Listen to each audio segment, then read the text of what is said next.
This is the Pooja and Gurdeep podcast. From 98.1 CHFI Studios in Toronto, Canada. Hey Toronto, this is Ed Sheeran. This is Kelly Clarkson. Hi, this is Bryan Adams. This is Adele. This is Madonna. It's Michael Bublé, and you're listening to the Pooja and Gurdeep Show. It's fun. They're amazing. Can't even see right now. It's giving like snowstorm. Oh, that's not. I am so overstimulated. Oh my God, those millennials with toboggans, so cringe. Not the wind on max settings. This is actually disrespectful. Like, why is the sky doing the most? I did not consent to this. Wow. That's Gen Z during a snowstorm. Gen Z in a snowstorm? Yeah. A little typical? Did you experience any of those feelings? I didn't. How is not the wind even close to Gen on Z. max setting right now? Because it's so windy and there's a wind chill and it's cold. I think I might be in the minority, and this might anger people because, again, I'm condo guy. I'm not as impacted by the snowstorm as house guy, Right. or house gal in this case. I don't have to shovel. My car's in an underground garage. It's nice and heated. There's no waiting warm up time. This is me pushing condos.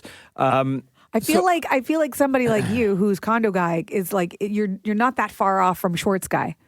Yeah. However, I'm also dog guy. Dog guy is the guy who has to right. go outside multiple times a day. But here's my take, and again, this may anger some people. I found the snowstorm absolutely magical. I loved it so much. From my vantage point, I'm on a higher floor. It was beautiful coming down, these whiteout conditions, and I took my dog Coffee out, and when it's fresh snow and not the gross slushy stuff it's going to turn into in a couple of days, she loves it. She's hopping around in the snow like a little bunny. I didn't even make her put her boots on because I'm like, just enjoy, live your best life. And the streets downtown, it was like vanilla sky. It was so quiet. There were no people out. The snow's coming down. It was peaceful. Beautiful. I loved the snowstorm. I gotta say, I agree with you that it's so picturesque. And I looking out my window, I was like, this just looks so pretty. But the shoveling was enough for me to be like, no, I'm sorry. Is that why you're extra jacked this morning? Oh my gosh, I'm in so much pain, and I didn't even do a whole lot. My husband did do most of it. I didn't even have to do a lot. Just cleaning the car off took almost an hour. Did you got to put in multiple shifts? Because that was the whole routine, right? I had to use a broom. Yeah. I had to use a broom because, you couldn't just use your brush because it was just so much snow. Everything took forever. And it was multiple times for a lot of people, lots of rounds of shoveling. And where's all the snow going to go? Just driving down the streets, there's so many piles of snow everywhere. That's a complaint I heard from some people. They're like, I'm running out of places to put it. Yeah. Steph, I haven't been to your place, but I know from pictures, you have a pretty big lot, right? Yeah, and it was a lot of shoveling. It was a lot. And did you do the shifts? We did the shifts, and the first shift, we waited because there was supposed to be a break in the afternoon, and there wasn't. There was no break. And then we opened our door, and our front door isn't covered. So the snow was right at our door. And when we walked out, I'm not tall, but it was at my knees. Oh my goodness. We had to trudge through and get through those because it was like walking through, I don't even know what it was walking through because it was still pretty solid. Even though it was fluffy, it was heavy. Mm-hmm. And so there was no stairs. It was a hill going down the stairs. You have no clue where the stairs are. It's true. But then at night, after we did all the work and our neighbor came with his snow blower and he did a bunch of, helped out. Thank goodness for the neighbors with the snowblowers. Our neighbor helped us too. Snowblower guy. My daughter opened the door and she's like, it's so quiet. And it started snowing, and it was like sparkly, glittery snow. Yes, it was so sparkly. Beautiful. It was beautiful. And you know what? People who were walking their dogs, because there was no room on the sidewalk, the dogs were just running down the street. And there were no cars, so it was okay. It was, But the dogs were having a time. The best time to have a dog. And because the snow's so clean, you just got to dry them with a towel. It's like they're not that messy when they come in.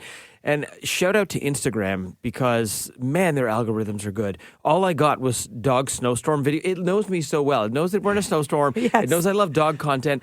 I spend a lot of time watching dogs jump into piles of snow and disappear and then stick their head up and going, aw. Oh, that's so cute. My algorithm knows me too. It was a lot of snow videos of people complaining about the snow. It was a lot of complaints. There was a lot of that. Instagram you. From CHFI Studios, It's the Pooja and Gurdeep podcast.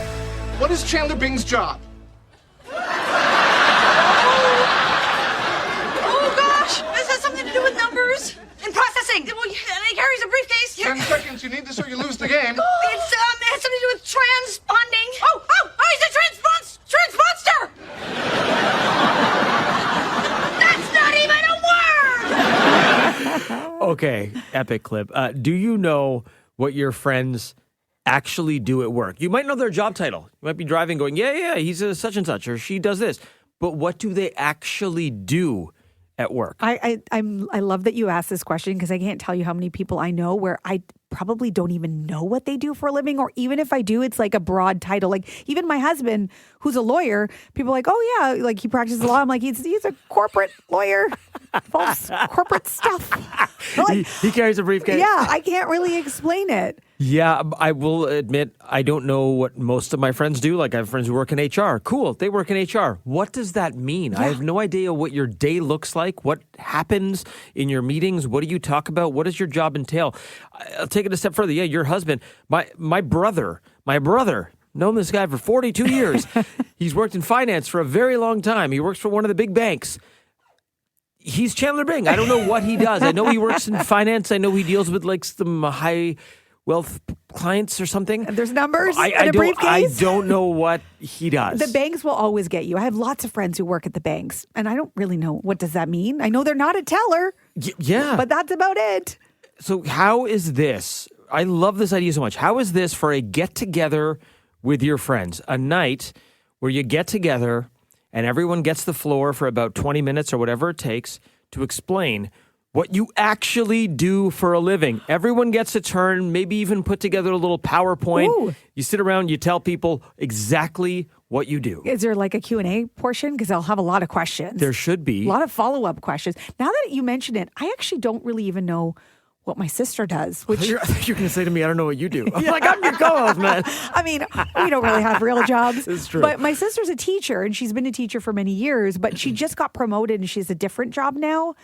And I don't really know what it is, but like I'm really proud of her. Is it like it's more administrative? No, like she's still a teacher, but now she just like travels a lot, but she's not in the classroom. Ah, a traveling teacher. She's a traveling teacher. Everybody knows what that is, right? She's the Mary Poppins of teaching. All I know is that this could be a great learning experience. You know, like, can you imagine this whole time you've been friends with somebody and they actually have like a real important job and you had no idea? I legit want to pitch this night to my friends, but is it going to be offensive? Because I'm like, wait, why did you invite us? Does this mean you don't know what any of us do, even though we've been friends for more than a decade? Yeah, it could be, but it will also be a good learning experience. I love this. Okay, so here's the thing. If you have a job, if you're one of those people that, you know, you're often asked, like, no, but what do you actually do? What does that mean?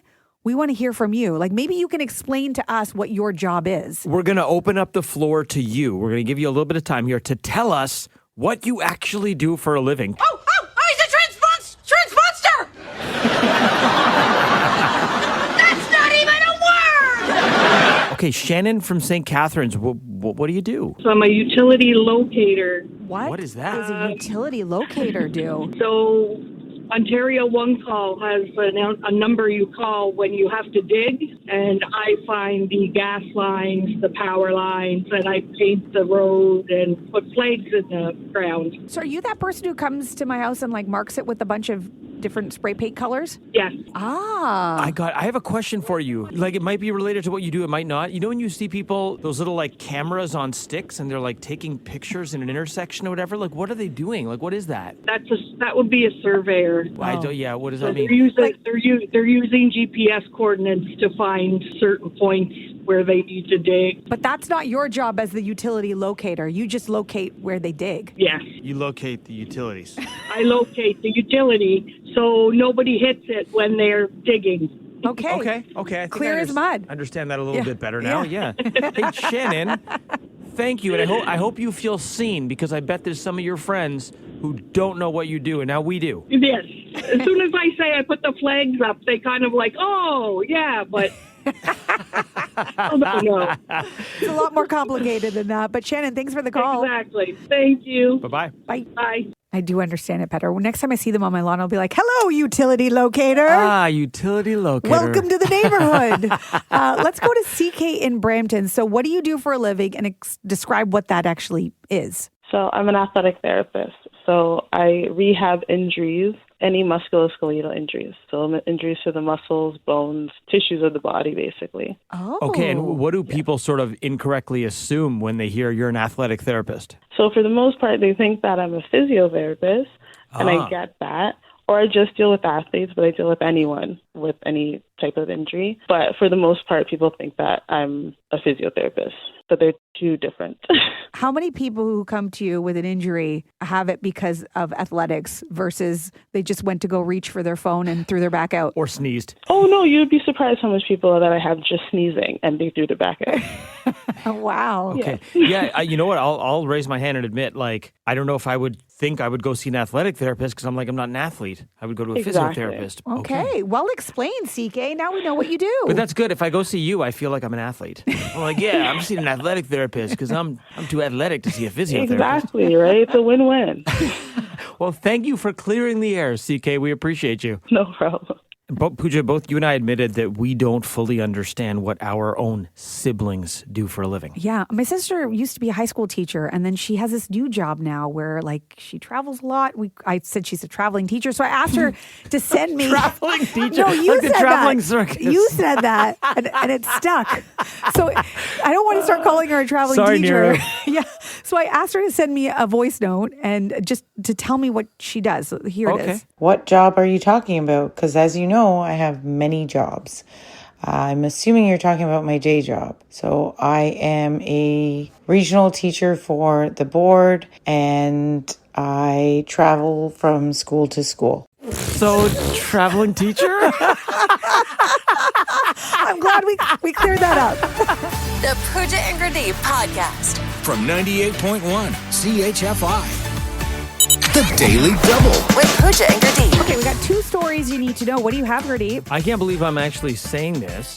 The Eglinton LRT has an opening date, and it's coming up real soon. You probably heard Eva talking about this in news. After almost 20 years of talks, planning, construction, delays, excuses, we got an opening date in less than 2 weeks, Pooch. Sunday, February 8th, the Eglinton LRT is supposed to open.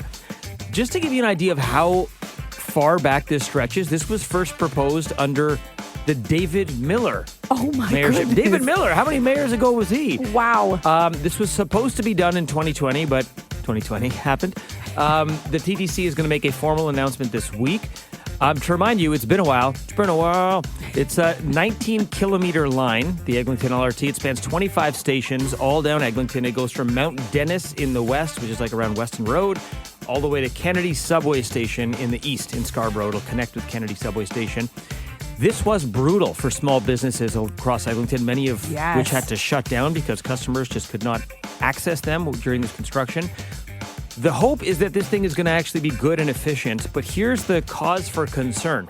The Eglinton LRT's cousin, the Finch West cousin twice removed. Oh, yes. Yep. The Finch West LRT. That cousin. You know that cousin? Yep. Finch West LRT, that opened up in December, just last month, and it was criticized right off the hop for not being good in the snow and moving so slowly that one guy actually jogged the entire line faster than the train took. So, yeah, it's going to open, but, is it going to be good? Is it going to have delays? Let's hope not.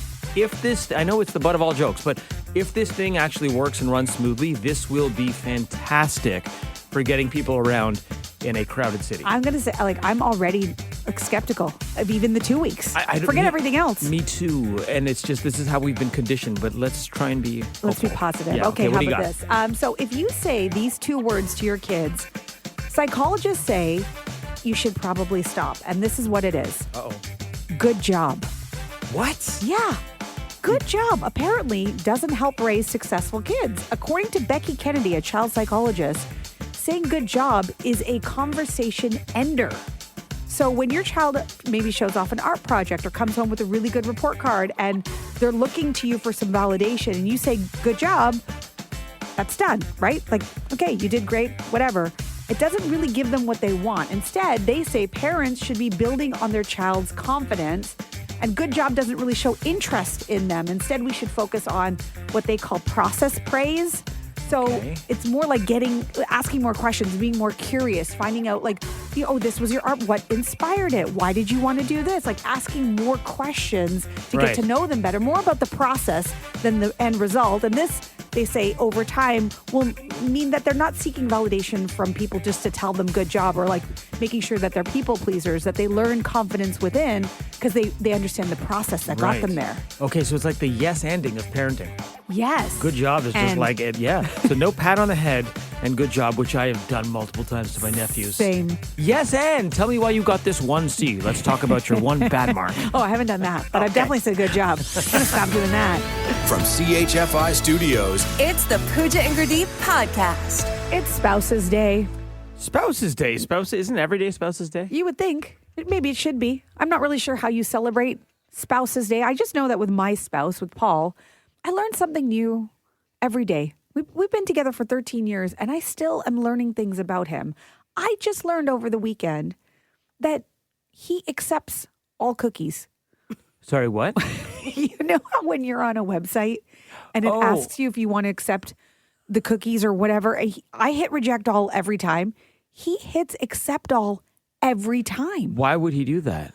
That's what I said to him. He's like, it doesn't make a difference. He's like, I'm in a rush. I just need to get to the information. I'm like, but do you understand what you're doing? He's like, do you understand what you're doing? and he was right. I don't know how, if I don't really know how to explain cookies, I just think they're bad and you're not supposed to accept them because aren't they like selling your information to people? They're like tracking your activity on the internet, I believe, right? And then like they're gathering your data and giving it to bad people. That's what I think. All I got out of that was that you said cookies are bad, which is not usually what you say about cookies. Usually you love a cookie. Yeah. Love me a chocolate chip cookie, freshly baked. But no, this is different. And the fact that you just explained it that way, that's the way I understand it. But then I'm thinking, does anybody really understand cookies? Or like, are we just told that they're bad? And then when you're hitting necessary only, what does that even mean? That's my move. I go manage and then I go strictly necessary. Right. But what does strictly necessary mean? I click that because I don't want the website to like fall apart while I'm on it. Like I want all the links to work. I want all the video I'm about to watch to work. So necessary, sure. Yeah. All the extra stuff, no bueno. So you can sell some of my stuff, but not all of my stuff. Yeah, just the necessary stuff. Yeah. Is it just that it remembers, like it's storing information about you when you're on that particular site so that it knows you? And then that way one day, you're talking about a vacuum and then all of a sudden you get all these ads for a vacuum. Like, is that what it is? Or cookies are not related to that? Yeah, I mean, I usually, when people ask me this or it comes up, I usually just shake my head judgingly and just go, the algorithms, man. Targeted ads. But would they call it cookies if it was something bad? I mean, is that our way of just saying accept all because they're cookies? Is that what's happening to Paul, who like is a very intelligent person who just accepts all and like his phone hasn't blown up?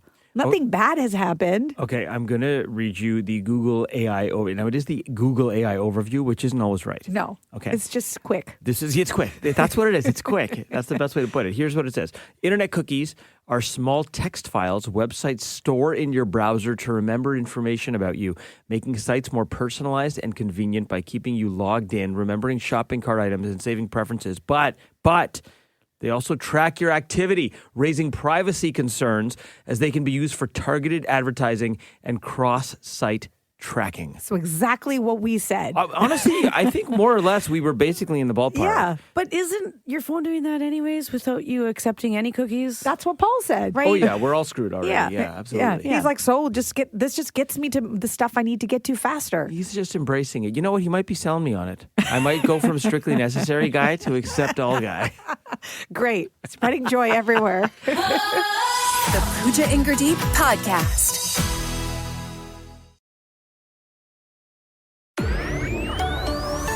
This is the Pooja and Gurdeep podcast. How are you sleeping? Are you getting 8 hours of sleep every night like you're supposed to? I got horrible sleep last night. I think I got about 3. Oh, dear. I could not sleep last night for the life of me. Doesn't it always surprise you how well you can function with very little sleep? Isn't it shocking? No, I'm pretty useless. I feel like death on the inside. Yeah. Well, I will say this, that I've been without sleep since early December. Like I haven't got a full night's sleep since early December because my kids have just reached a new milestone, which, is good news. Milestone. What's the milestone? They're out of their cribs. They're now in a bed. Oh. Yes. They each have their own little baby bed? Yes, a little baby bed. It actually was their crib. It's a convertible crib. crib, so you can just take off one piece and it turns into a bed. What? That's so cool. And they're both in the same room what together. What else does it turn into? A rocking chair. No, I don't know.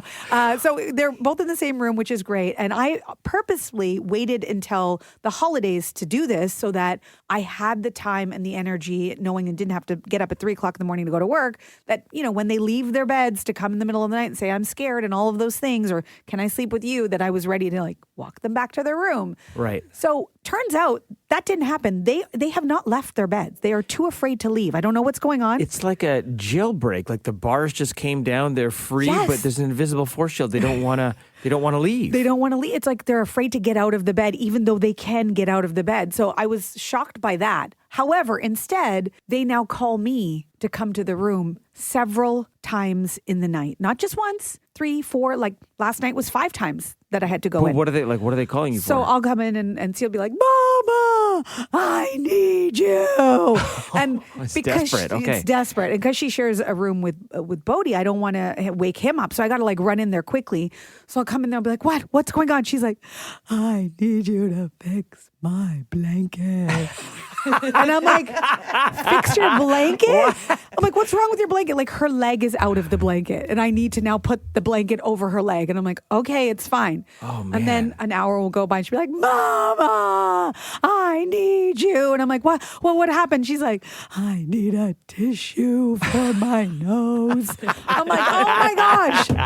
And then Bodhi will be like, Mama, come here. And then I run in there and he's like, I need a sip of water. Everything's like a 10-bell alarm. And I'm like, why? Nobody's saying I'm scared. Nobody's saying I had a bad dream. Nobody, it's none of those things where I would think you need me to console you. These are things that, there's water right beside your bed. Go help yourself. Right. Help yourself. They're not used to being able to hop out of bed on their own and just do this. But it's right beside them. I wonder where they got this dramatic.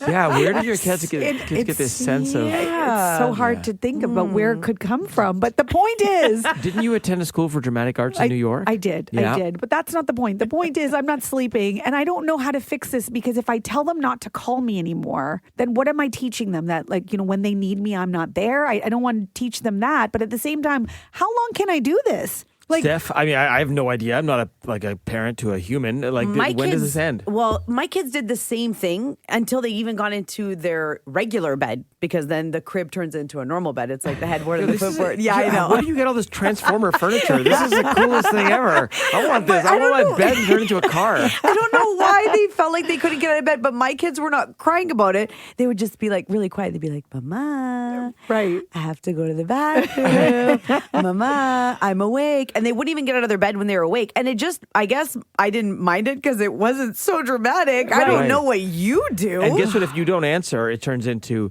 Mama, I just went to the bathroom Yes, and I'm exactly. still in my bed.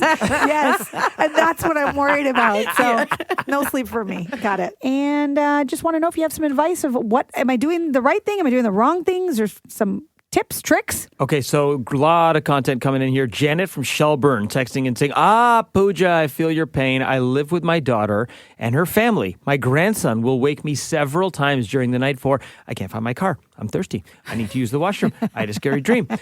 I want to remind you, his parents are just down the hall sleeping soundly. I have no advice for you. Sorry. Oh, I'm sorry. The grandma's getting woken up. That's not fair. Another text here coming in, no name, but it says, my kids would get out of bed, come into my room, and just stand on the side of the bed. Just stand there like something out of The Conjuring. Oh, my gosh. I'd rather have them call me. Wow. That is so terrifying to wake up to. Oh, my gosh. Okay, let's try some calls here. Patty in Burlington, do you have any advice for Pooja? I know it's hard right now, but you just got to deal with it and never let them know that they can get out of that bed. It'll be so much worse. My daughter was the same, and basically, she grew out of it, but we went into her room when she called always, because honestly, every friend I had that said their kids got out of bed, that was way worse, because they'd be wandering the house, and being crazy. So it'll pass and they'll be normal and all of that. So just keep going in. Just keep going in, and I don't know, how old are they? 3. Okay, so like a year more. What? Whoa. So, Pooch, you can sleep in 2027. Yay! Things are looking it'll up. be okay. Patty, thanks for the call, I think. Yeah, don't worry, they'll turn out normal. Okay, good. I'm glad. Thank you for that advice. I appreciate it. Bye. They'll be normal. What about me? You'll be a zombie. Can I become even more abnormal than I already am? I like this text from Nazanin saying the best advice is to move into their bedroom until they go to university. Yeah. Yeah. That'll go over super well. Not weird at all. Let's do one more call here. You have any advice for Pooja, Rosemary in Hamilton? Well, first, I would say is when you're getting them into bed, is let them know you fix their blankets, making sure they have whatever they need to drink, and just make sure they're very comfortable. But I will say at the same time, too, you should be lucky you don't have children who are doing jailbreaks. Yes. They realize that the bars are open, and they're free to escape and do whatever they want when you're sleeping. They're not leaving yet, and I'm like, okay, like when are they going to figure out they can just like run to my room, or they can, go downstairs and open the fridge and have a snack? Like, when are they going to realize? Are you sure you really want them doing that? Because mine would climb up, put stuff on top of the chairs, and break in and get all the candy and the goodies. The treats would be gone. I'm just throwing this out as an idea as a non-parent. Don't get mad at me. What about the concept of locking their door from the outside? No.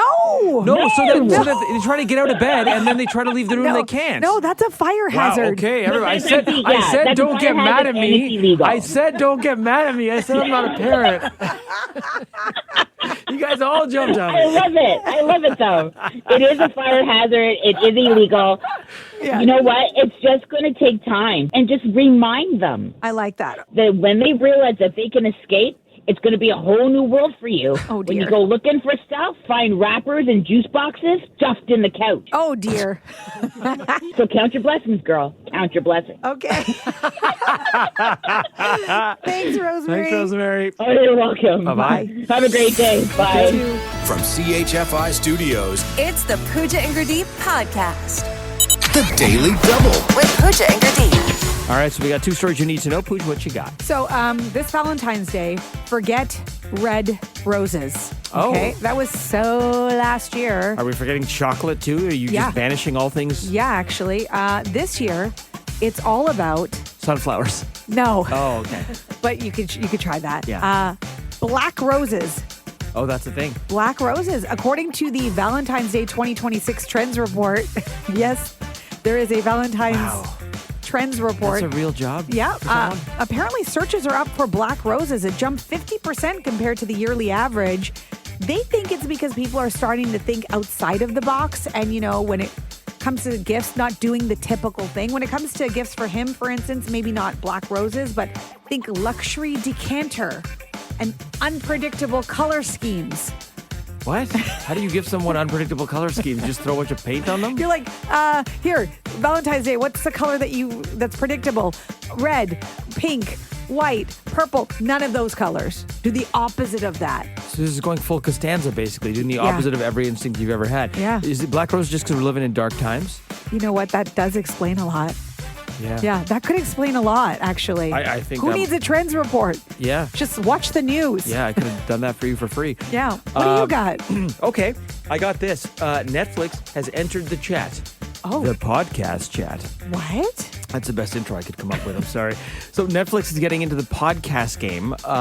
So there's a few podcasts on Netflix now. They rolled those out a couple of weeks ago. And over the next few months, you are going to see dozens more podcasts rolled out on Netflix when you log in at So I'm home. going to see them and hear them. They're going to be like, video podcasts. So you can, listen, I don't watch podcasts. I listen to a ton of podcasts. There's a lot of people, though, who will sit down and watch podcasts. Yeah.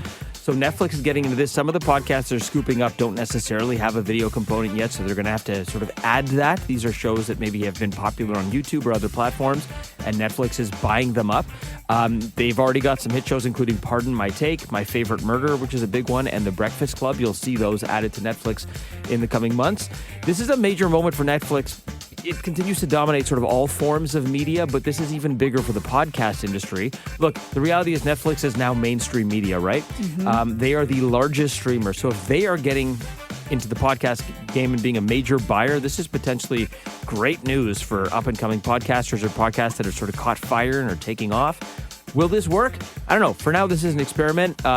Is Netflix committing to this for the long haul, or is this just something they're going to try, and if they don't like it, they'll bail? We'll see. Podcasting already a multi-billion-dollar industry. Companies like Spotify, Amazon, Sirius are spending oodles of money, so I guess it's not a surprise that Netflix is doing this. This also feels like a perfect time to remind people we have a podcast, Pooch. You and I have a podcast. It's called The Pooja and Gurdeep Show. It's hilarious. And you can get it Apple, Spotify, and also the Seeker app, Seekr. It'll make you laugh. There you go. The Pooja and Gurdeep podcast. From 98.1 CHFI. The nearly impossible question. With Pooja and Gurdeep. Your nearly impossible question. More than half of us say we're overwhelmed by having too many of these. Mary in Toronto, what do you think it is? Is it shopping bag? Oh, what a good guess. Great guess. Where do we put them all? They're like exploding out of my cupboards. I know. And you go shopping and you buy more because you keep forgetting to bring them or put them back in your car. It's so true. I get so mad at myself when I have to buy another one. I was like, I have so many of these. Yes. Good guess. I'm so happy I got through, guys. Yeah, and with a great guess, but it's not the right answer. That's okay. No problem. Have a great day. Thank you. You too. Bye, Mary. Let's go to Ajax. Amelia, what's your guess to our nearly impossible question? I am so overwhelmed with all the different email addresses I have. Oh. How many do you have? I have 3. Ooh, wow. 3. That's quite a bit. That is it because you have one for work, you have one personal, you have one for like all of the, the deals that you want to get in on and you sign up for stuff? Yeah, and it's just too much. Like I wake up and I have hundreds of emails to check. It's just too much, too much. Okay, we're going to have to shut down one of these accounts, Amelia. Amelia, it's a great guess, but it's not the answer. All right, thanks guys. Have a great day. She shuts down her work account. So she's like, I got to get in on that BOGO deal.